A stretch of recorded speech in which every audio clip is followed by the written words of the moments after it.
इस वीडियो को कर लिया मतलब 15 इयर्स के सारे repeated and most important questions covered. So let's start. टिडिक टिडिक टिडिक टिडिक टिक।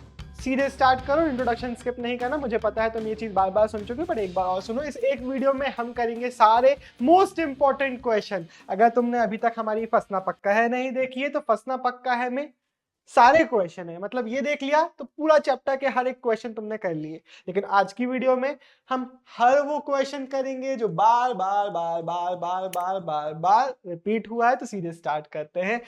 पहला सबसे इंपॉर्टेंट टॉपिक इस चैप्टर का निकल के आता है इब्न बतूता का जो डिस्क्रिप्शन है इंडियन सिटीज के बारे में। उन्होंने जो बोला है कि भाई they were full of exciting opportunities, उनका क्वेश्चन आता है। तो क्वेश्चन पूछेगा कि इब्न बतूता ने इंडियन सबकॉन्टिनेंट की सिटीज के बारे में क्या बोला, उन्होंने क्या कैरेक्टरिस्टिक्स बताए हमारे सबकॉन्टिनेंट की सिटीज के बारे में। जैसे भी क्वेश्चन आए, देखो बार बार इसलिए लिखा हुआ है क्योंकि ये आया है बार बार, अलग अलग वर्ड्स के साथ आया है, लेकिन पूछ वही बात रहा है कि बतूता का सिटीज का जो डिस्क्रिप्शन था उसको एक्सप्लेन करो। या फिर उन्होंने क्या पॉपुलेशन के बारे में बोला, क्या सेंटर्स, अर्बन सेंटर्स के बारे में बोला, कैसे भी वर्ड्स में आएगा तो लिखना। बतूता ने बोला एज इट इज याद रख लो, Indian cities are full of exciting opportunities. किसके लिए? जिनके पास नेसेसरी ड्राइव है, रिसोर्सेस और स्किल्स है, तो आपके लिए पूरी अपॉर्चुनिटीज मार्केट में है। ये टर्म ऐसे एज इट इज लिखना, बाकी अपने तरीके से लिख देना। दूसरी चीज इन्होंने बोली कि Indian cities are densely populated and prosperous. हाँ, बीच इसके बाद ये मेन वर्ड्स हैं, ये लिख दिया। उसके बाद अपने वर्ड्स में एक्सप्लेन कर दिया कि बीच बीच में डिसरप्शंस हो जाते हैं, वॉर्स हो जाती है, अटैक्स हो जाते हैं, लेकिन most of the time population high रहता है, प्रॉस्पेरिटी हाई रहती है। अब इन्होंने ये नहीं बताया कि प्रॉस्पेरिटी हाई क्यों रहती है, लेकिन हमारे जो स्कॉलर्स हैं उन्होंने अजम्पशंस लगाया कि मे बी जो विलेजेस से सरप्लस होता था उसको सिटीज अप्रोप्रिएट कर लेती थी। पर चलो अपन बतूता के ओपिनियंस पे वापस आते हैं। बतूता ने क्या बताया? क्राउडेड स्ट्रीट्स रहती हैं and bright and colourful markets रहते हैं। मार्केट्स में बहुत ह्यूज वेराइटीज ऑफ गुड्स देखने को मिलते हैं। तो एक दो तीन बेसिक पॉइंट आपने क्लियर कर लिए। बतूता ने दिल्ली के बारे में क्या बोला? खुद का क्वेश्चन यही आ सकता है, बतूता का दिल्ली का डिस्क्रिप्शन बताइए। तो पीछे वाले जो इंपॉर्टेंट पॉइंट्स है वो दिल्ली के लिए भी बिल्कुल अप्लाई होता, क्या हुआ ये वो आप लिख के आएंगे। उसके बाद लिखेंगे इन्होंने बोला Delhi is a vast city जिसकी पॉपुलेशन बहुत ज्यादा है, probably largest in India. Delhi के बारे में बोला। फिर दौलताबाद के बारे में बोला कि दौलताबाद भी दिल्ली से कोई छोटा नहीं है, it is also very large and इसकी पॉपुलेशन भी very high, it clearly rivals Delhi in size. तो ये दौलताबाद के बारे में बोला। बाजार के बारे में क्या बोला? मेजर क्वेश्चन यही आता है, बाजार का डिस्क्रिप्शन जो बतूता साहब ने दिया था। बाजार के बारे में इन्होंने बोला, पीछे के पॉइंट तो है ही, पॉइंट और ये है कि इकोनॉमिक ट्रांजैक्शन तो होता ही है, लेकिन सोशल और कल्चरल एक्टिविटीज के हब की तरह भी ये बाजार काम करते हैं। बाजार में हमें टेंपल और मॉस्क देखने को मिलता है। बाजार में ही हमें स्पेसेस देखने को मिलती है पब्लिक परफॉर्मेंसेस के लिए, जहां पे डांसेस और म्यूजिक परफॉर्मेंसेस और सिंगिंग वगैरह होती है। एंड ये पॉइंट मैंने एक्सप्लेन कर दिया, टाउन्स की जो प्रॉस्पेरिटी आती थी, probably they appropriated surplus from the villages. And Battuta ने बताया कि यहाँ का जो एग्रीकल्चर था, इंडियन एग्रीकल्चर, ये बहुत ज्यादा प्रोडक्टिव था। क्यों? क्योंकि यहाँ की सॉइल फर्टाइल थी, जिसके कारण फार्मर्स एक साल में 2 या फिर ज्यादा क्रॉप्स भी उगा पाते थे। इन्होंने बोला कि इंटर एशियन जो ट्रेड नेटवर्क था उसमें भी इंडिया बहुत ज्यादा पार्टिसिपेट कर रहा था। तो हो गए ना पूरे पॉइंट। 3 मार्क में आए तो लिख लेना, 8 मार्क में आए तो लिख लेना, सारे पॉइंट हमने देख लिए। अगला क्वेश्चन बहुत बार रिपीट हुआ है, बिरूनी के बैरियर्स के बारे में। बिरूनी ने क्या बैरियर्स फेस किए इंडिया को समझने के लिए? कैसे भी वर्ड्स में आएगा, अगर बैरियर टर्म दिख जाए या फिर प्रॉब्लम टर्म दिख जाए जो अल बिरूनी ने फेस करी थी इंडियन प्रैक्टिसेस को, इंडियन अंडरस्टैंडिंग को डेवलप करने के लिए, तो क्या क्या लिख के आओगे? कुछ क्लियर हेडिंग्स हैं जो यहाँ पे आपको याद रखना है। पहला, लैंग्वेज। इन्होंने बोला लैंग्वेज हमारा फर्स्ट बैरियर है। क्यों? क्योंकि जो संस्कृत है ये अरेबिक और पर्शियन से बहुत ज्यादा अलग है, तो जो आइडियाज और कॉन्सेप्ट है उनको इजीली ट्रांसलेट नहीं किया जा सकता। अगला बैरियर इन्होंने बताया कि रिलीजियस बिलीफ्स और प्रैक्टिसेस जो हैं वो बहुत ज्यादा अलग हैं, तो ये सेकंड बैरियर था। तीसरा बैरियर था सेल्फ एब्जॉर्प्शन एंड इंसुलैरिटी। लोग बहुत ज्यादा सेल्फ एब्जॉर्ब्ड हैं, ज्यादा घुल मिल नहीं रहे हैं, ज्यादा कल्चरल एक्सचेंज में शायद बिलीव नहीं रखते हैं, एंड हेंस इंसुलर है, ज्यादा ओपन नहीं है इनकी तरफ, which is the third barrier जो इन्होंने बोला कि अंडरस्टैंडिंग डेवलप करने में ये तीसरा बैरियर आ रहा है। तो तीन तो पॉइंट आप लिख लेंगे। एक कंक्लूडिंग पॉइंट आप याद रख सकते हैं जो आपको होना चाहिए, हो सकता है थिंकिंग बेस्ड क्वेश्चन आए जो आपसे पूछे कि यहीं पे हमें कॉन्ट्रडिक्शन देखने को मिलता है, उसको सुन लो। इवन दो बिरूनी ने बोला कि ये प्रॉब्लम है, लेकिन still he was dependent on works of ब्राह्मण। उनके हमें टेक्स्ट में वेद, पुराण, भगवत गीता, पतंजलि, मनुस्मृति के टेक्स्ट के साइटिंग्स देखने को मिलते हैं। आप बोल रहे हो समझ में नहीं आ रही संस्कृत, आप बोल रहे हो बड़ी डिफिकल्ट लैंग्वेज है, आप बोल रहे हो आइडियाज ट्रांसलेट नहीं हो रहा है, लेकिन सोच तो आप वही यूज कर रहे हो। तो ये आप याद रखेंगे। हालांकि ये लिखने को कम आता है, कंक्लूजन आपका बन सकता है। अब अगला बहुत बहुत बहुत इंपॉर्टेंट क्वेश्चन है बर्नियर के ओपिनियन। बर्नियर ने क्राउन ओनरशिप में क्या टिप्पणी दी, कई बार आया है। बर्नियर का क्वेश्चन आएगा क्राउन ओनरशिप को लेके, तो भी यही लिखना पड़ेगा। बर्नियर का क्वेश्चन आएगा कि मुगल इंडिया और यूरोप में डिफरेंस क्या थे, तो भी यही लिखना पड़ेगा। बर्नियर का क्वेश्चन आएगा प्राइवेट प्रॉपर्टी के बारे में, तो भी यही लिखना पड़ेगा। इतनी बार इसलिए देखने को, एक बार पॉज करो, पढ़ो और समझो कि कितनी बार अलग अलग तरीके से ये क्वेश्चन आया है। बार बार आएगा।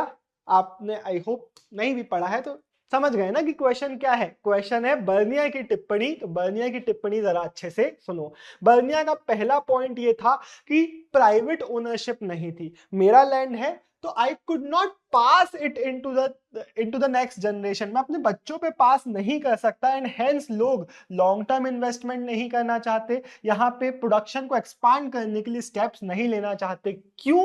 हेडिंग बना सकते हो और पॉइंट लिखना पड़ेगा एब्सेंस ऑफ प्राइवेट प्रॉपर्टी। यहाँ पे प्राइवेट प्रॉपर्टी नहीं है। प्रॉपर्टी किसके हाथ में? क्राउन के हाथ में, राजा के हाथ में। क्राउन ओनरशिप ऑफ लैंड है। इसलिए इन्होंने बोला कि यहाँ पे इंडिया में इंप्रूविंग लैंडलॉर्ड्स की कैटेगरी डेवलप नहीं हुई, जो लैंड में इन्वेस्टमेंट करें, लैंड को इंप्रूव करने की कोशिश करें, ऐसे लोग ही नहीं है, क्योंकि उनका कोई इंसेंटिव ही नहीं है। इसलिए यहाँ पे सारी प्रॉब्लम्स हैं। इनका कहना था कि जो क्राउन ओनर, टर्म रट्टा मार लो, क्या? क्राउन ओनरशिप के कारण एग्रीकल्चर रुइन हो रहा है।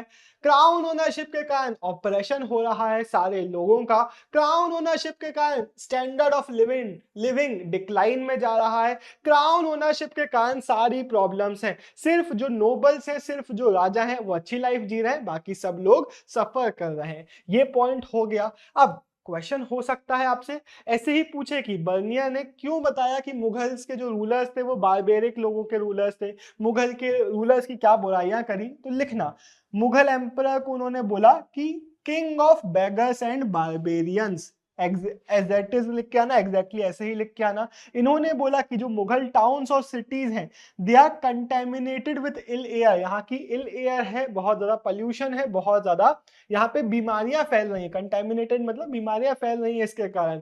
And over spread with bushes. यहाँ पे कोई रेगुलेशन नहीं है, कहीं पे भी झाड़ी पेड़ उग रहे हैं, कोई रेगुलेट करने वाला नहीं है। पेस्टिलेंशियल मारिशेस, मतलब कि कहीं पे भी कीचड़ विचड़ पड़ा हुआ है। पेस्टिलेंशियल मतलब होता है कि बहुत ज्यादा डिसीज स्प्रेडिंग ये मारिशस हैं, जिसके कारण बहुत ज्यादा बीमारियां वगैरह भी फैल रही हैं। तो क्या क्या टर्म याद रखना है एक बार सुन लो। Rulers of beggars and barbarians, ruined and contaminated, overspread with bushes, pestilential malicious। pestilential समझा दिया, malicious मतलब समझा दिया।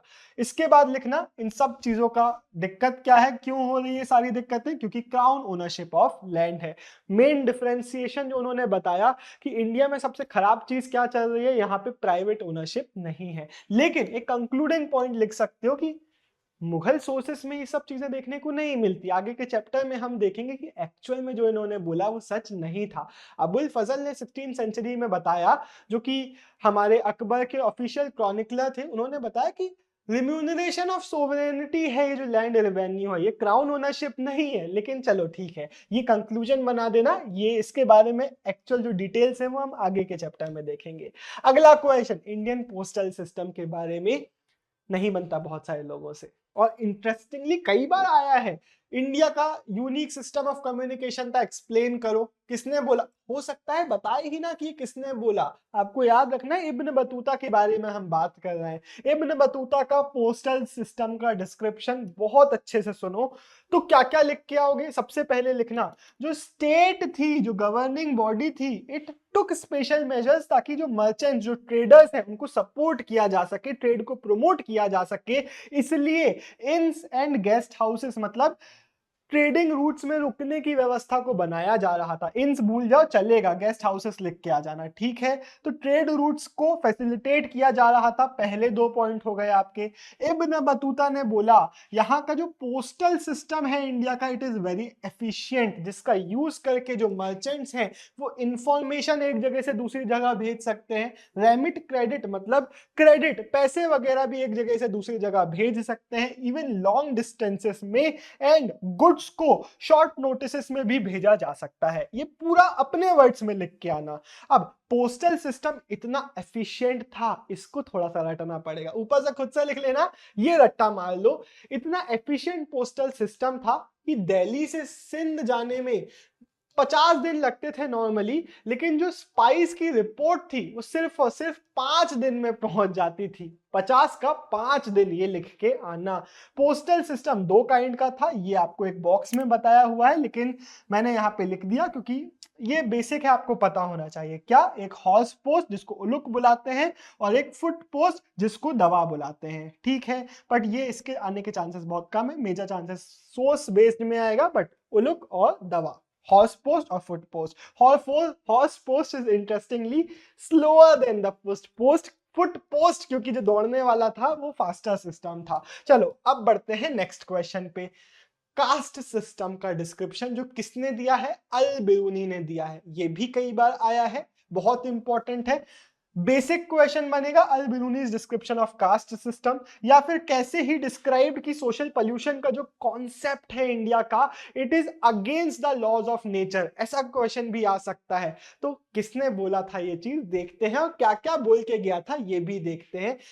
अगेन बार बार क्यों है क्वेश्चन? हमने मन से सब नहीं डाला हुआ है, कुछ क्वेश्चन हमने अपने हिसाब से डाले हैं, कुछ जो पास्ट में आए हैं उसके हिसाब से डाले हैं, और कुछ आपको समझाने के लिए डाले हैं कि इस साल कैसा आ सकता है। ये सारे इसलिए डाले हैं ताकि आपको एक ओवरऑल अंडरस्टैंडिंग मिले। तो इनको पॉज करके पढ़ा करो, ये टाइम पास के लिए नहीं हमने इतनी मेहनत करी है, ठीक है। तो अब क्वेश्चन आएगा, तो सबसे पहला पॉइंट बना देना कि अल बिरूनी ने क्या किया, इन्होंने पैरेलल्स ढूंढे। उन्होंने बोला कि सिर्फ इंडिया में कास्ट सिस्टम नहीं है, ये तो बाकी जगहों पर भी है। कहां पे बाकी जगहों पर?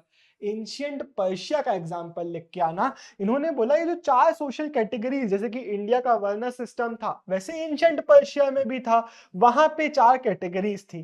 पहली थी नाइट्स एंड प्रिंसेस की, अगली थी monks, fire priest and lawyers की, फिर फिजिशियंस, एस्ट्रोनॉमर्स और साइंटिस्ट की, एंड उसके बाद थी पेजेंट्स एंड आर्टिजन्स की। तो ये पॉइंट आप लिख के आएंगे। ये एक्सप्लेन करने के लिए उन्होंने पैरेलल्स ड्रॉ किए। पहला आपका पॉइंट हो गया। उसके बाद इन्होंने बोला कि भाई it is not unique to India. इसके बाद इनका जो एक पॉइंट है इस्लाम के बारे में, ये मेंशन नहीं कर पाएंगे बहुत सारे लोग, आप करके आना कि इन्होंने बताया कि within Islam all men are considered equal. ये उनका पॉइंट था, except differing only in observance of piety, मतलब कौन कितना डिवाउट है ये डिफरेंस है लोगों के बीच में, लेकिन इस्लाम के विद इन सबको इक्वल माना जाता है, ये इन्होंने बोला। इसके बाद ब्राह्मणिकल डिस्क्रिप्शन जो था कास्ट सिस्टम का, उसको इन्होंने डिसअप्रूव किया।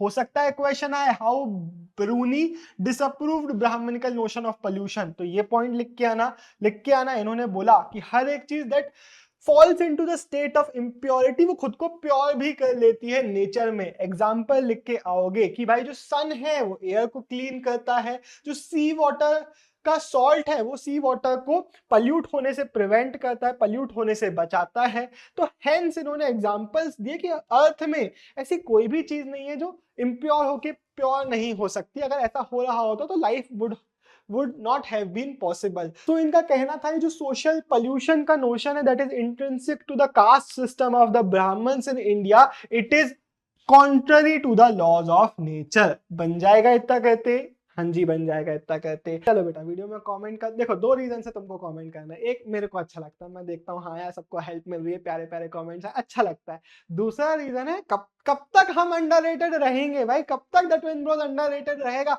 मैं किसी के यहाँ रिश्ता लेके जाऊंगा, मैं ये बोलूंगा कि हाँ अंडररेटेड चैनल में हिस्ट्री नहीं भाई, द ट्विन ब्रोस को टॉप चैनल समझो बात को तुम लोग यार। चलो अब आगे बढ़ता है। किताबुल हिंद का क्वेश्चन आएगा, कई बार आया है, कई बार आएगा। इसका आंसर मैंने नहीं डाला है क्योंकि इसका मैंने द ट्विन ब्रोस के प्रीमियम नोट्स का स्क्रीनशॉट डाला है एंड बहुत प्यारा ये स्क्रीनशॉट है। ये तुम्हें समझा देगा अच्छे से कि कैसे तुम लिख के आओगे। जूम कर लेते हैं एक बार और। चलो सबसे पहले किताबुल हिंद किसने लिखी है? अल बिरूनी ने लिखी है। किस तरीके से लिखी है और कौन सी लैंग्वेज में? अरेबिक में लिखी है, सिंपल और ल्यूसिड मतलब इजी टू अंडरस्टैंड लैंग्वेज में लिखी है। अरेबिक, सिंपल एंड ल्यूसिड, ये वर्ड बिल्कुल स्किप नहीं करोगे, एज इट इज लिख के आओगे। By Al Biruni, Arabic, simple and lucid. इसमें हमें 80 चैप्टर्स में डिवीजन देखने को मिल जाता है, तो काफी वॉल्यूमिनस टेक्स्ट है, तो वॉल्यूमिनस भी लिख के आ सकते हो। इसमें हमें अलग अलग सब्जेक्ट्स, ये लिख के आना एक पॉइंट बना के कि बहुत सारे सब्जेक्ट्स देखने को मिलते हैं। For example religious, philosophy, festivals, astronomy, iconography, social life, alchemy and इसके बाद एटसेट्रा लिख देना। लेकिन इतने नाम तो लिख के आओगे ना,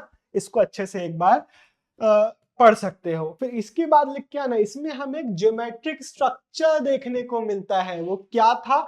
इट स्टार्ट्स विद हर एक जो चैप्टर है स्टार्ट्स विद अ क्वेश्चन, फिर डिस्क्रिप्शन आता है बेस्ड ऑन सांस्कृतिक टेक्स्ट से जो उनको अंडरस्टैंडिंग मिली थी इंडिया की, उसके बेसिस पे डिस्क्रिप्शन आता है और लास्ट में फिर कंक्लूजन में कंपैरिजन आता है बाकी कल्चर्स के साथ। तो ये जो स्ट्रक्चर था, ये जो ज्योमेट्रिक स्ट्रक्चर है, वो हमें ज्यादातर चैप्टर्स में देखने को मिलता है, यूजुअली नॉट ऑलवेज। ठीक है, ये हो गया। अब यहां पे हमें प्रिसीजन एंड प्रिडिक्टेबिलिटी देखने को मिली है इस ज्योमेट्रिक स्ट्रक्चर की। बोला जाता है कि इनका मैथमेटिकल ओरिएंटेशन था, जिसके कारण ये उन्होंने अपने टेक्स्ट में भी स्ट्रक्चर फॉलो किया। इसी के साथ ये चैप्टर हमारा खत्म होता है। अगर आपको वीडियो अच्छी लगी तो अच्छी बात है, नहीं लगी तो फिर क्यों देख रहे थे यहां तक, हमें समझ में नहीं आया आपकी बात को। और चलो आओ मैं तुमको देता हूं द ट्विन ब्रोस गाइड, कैसे यूटिलाइज करोगे द ट्विन ब्रोस को एट पीक पोटेंशियल। सबसे पहले ये है line by line explanation video. इस वीडियो में अगर एक कॉमा भी लगा है एनसीईआरटी में तो उसको मैंने एक्सप्लेन किया, ये सबसे इंपॉर्टेंट है डीप लेवल की अंडरस्टैंडिंग के लिए। फिर आती है फंसना पक्का है वीडियो, इसमें चैप्टर के जितने क्वेश्चन बन सकते थे सारे हैं। तो ये करने के बाद ये कर लिया, मतलब चैप्टर घोंट के पी लिया है तुमने, लेकिन भूलोगे ना कुछ चीज़ों को, तो उसके लिए आती है रैपिड रिवीजन। ये एक्सप्लेनेशन वीडियो ही है लेकिन ये पुरानी वाली है, तो ये पुरानी हो गई है। मतलब देख तो ये भी सकते हो बट ये स्मार्ट बोर्ड में नहीं है, तब हमारे पास स्मार्ट बोर्ड नहीं था, महंगा वाला कैमरा नहीं था, माइक नहीं था, तो ये थोड़ा सा लो क्वालिटी में है। नॉलेज उतना ही है बट लो क्वालिटी में है। एंड कहाँ गई ये है रैपिड रिवीजन। एग्जाम कल है तुम्हारा और आज देख रहे हो, तो जैसे ये आईएमपी वीडियो हो गई, रैपिड रिवीजन हो गई, ये उस पर्पस के लिए है। चलो अब जाओ भाई, बाय। मेरी दोनों सेल्फ हेल्प बुक आपको अमेजॉन फ्लिपकार्ट पे मिल जाएंगी। डिकोडिंग ह्यूमैनिटीज सिर्फ और सिर्फ ह्यूमैनिटीज वाले बच्चों के लिए, everything boils down to awareness, हर एक उसके लिए जो लाइफ में ग्रो करना चाहता है। डिस्क्रिप्शन में दोनों बुक्स के सैंपल पीडीएफ्स मिल जाएंगे। पहले सैंपल पीडीएफ को पढ़िए, पेजेस पढ़ के अगर मजा आए तो फिर आप ऑर्डर कर सकते हैं।